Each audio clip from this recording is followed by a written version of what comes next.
हम आपका आभार व्यक्त करते हैं कि आपने नगर विकास के बजट पर समाजवादी पार्टी द्वारा रखे गए कटौती प्रस्ताव के समर्थन में मुझे बोलने का समय दिया है। माननीय अधिष्ठाता महोदय, माननीय मंत्री जी ने अपनी बातें शेर के साथ शुरुआत करी थी कि अब नगरों का नक्शा बदल रहा है और जो लोग बड़े शहरों की तरफ गए थे वह अपने नगर और कस्बों में वापस आ रहे हैं।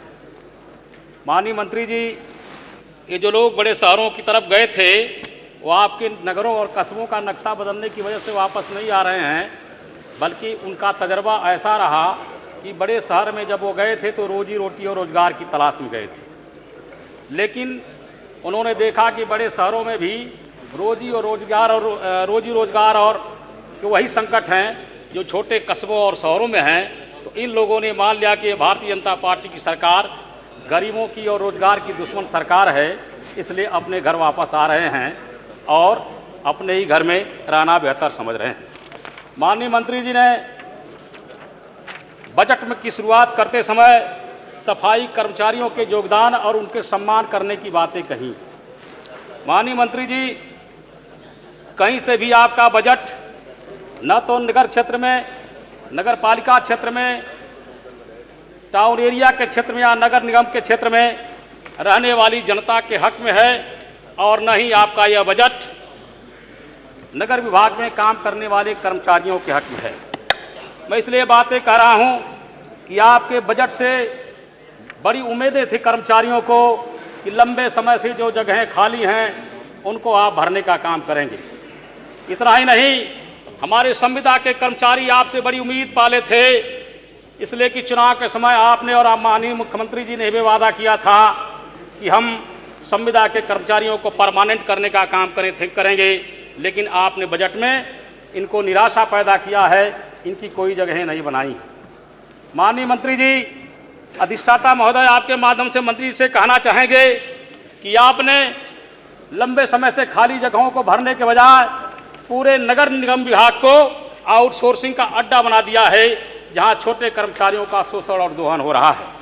मैं इसलिए कह रहा हूं कि आज की तारीख में भी हमारे आउटसोर्सिंग के कर्मचारियों को 412 रुपये प्रतिदिन के हिसाब से दिहाड़ी पर रखा गया है और बीच में ये ठेकेदार, जैसे लगता है कि ठेकेदार नगर निगम का जिम्मेदार है, ये ठेकेदार नगर विभाग का जिम्मेदार है और कर्मचारी हमारे उसके गुलाम हैं। तो इस रिश्ते से भी आपका यह बजट कहीं से भी कर्मचारियों के हक में नहीं है।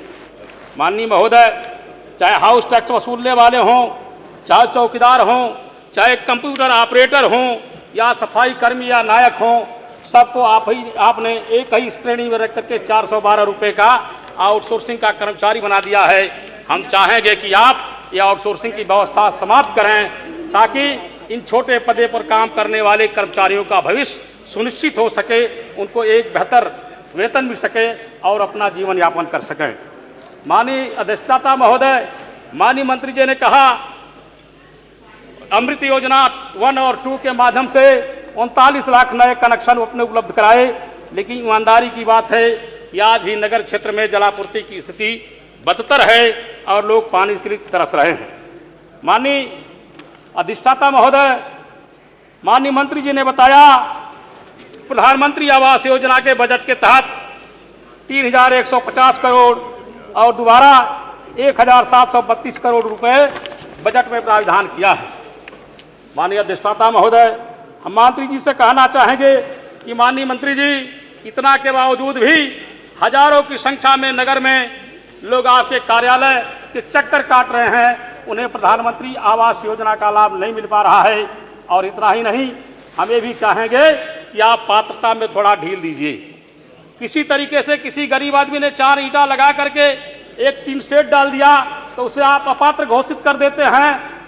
यह सरासर नाइंसाफी है, इसलिए कि ऐसे लोग कमजोर और गरीब हैं और पात्रता के काबिल हैं। हम चाहेंगे कि पात्रता में थोड़ी ढिलाई दे करके उनके ऊपर रहम करिए।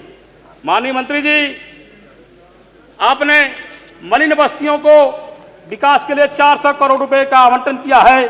हम आपसे चाहेंगे कि आप ही के सफाई कर्मचारी हैं, इन सफाई कर्मचारियों को अपने काम के बाद स्नान करने के लिए, निपटने के लिए भी, या अपने सफाई के समय इस्तेमाल करने वाले सामानों को रखने के लिए स्टोर भी बनवाए जाएं तो एक बेहतर बात होगी। ये हम आपसे बनाना चाहेंगे। जी, संक्षिप्त कर लीजिए माननीय सदस्य। माननीय मंत्री जी, आपने 50 करोड़ रुपया स्थापना निधि में रखा है।